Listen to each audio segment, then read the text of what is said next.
When the great genius appears in the world, you may know him by this sign, that the dunces are all in confederacy against him. Vision is the art of seeing things invisible. It is useless to attempt to reason a man out of a thing he was never reasoned into. Every man desires to live long, but no man wishes to be old.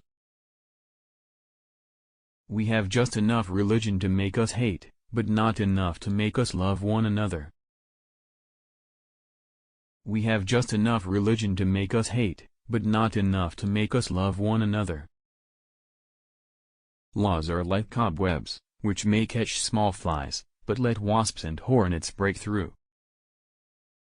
I never wonder to see men wicked, but I often wonder to see them not ashamed. Falsehood flies, and truth comes limping after it, so that when men come to be undeceived, it is too late, the jest is over, and the tale hath had its effect, like a man, who hath thought of a good repartee when the discourse is changed, or the company parted, or like a physician, who hath found out an infallible medicine, after the patient is dead. I cannot but conclude that the bulk of your natives, to be the most pernicious race of little odious vermin that nature ever suffered to crawl upon the surface of the earth. Undoubtedly, philosophers are in the right when they tell us that nothing is great or little otherwise than by comparison.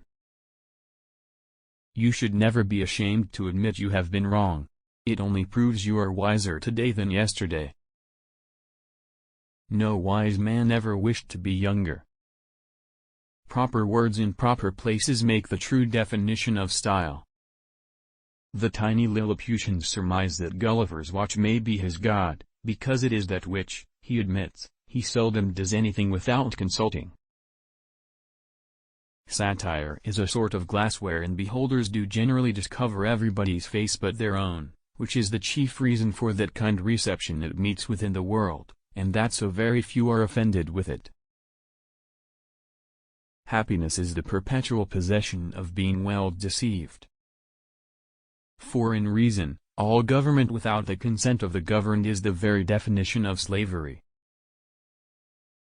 There are few, very few, that will own themselves in a mistake. Difference in opinions has cost many millions of lives. For instance, whether flesh be bread, or bread be flesh, whether the juice of a certain berry be blood or wine,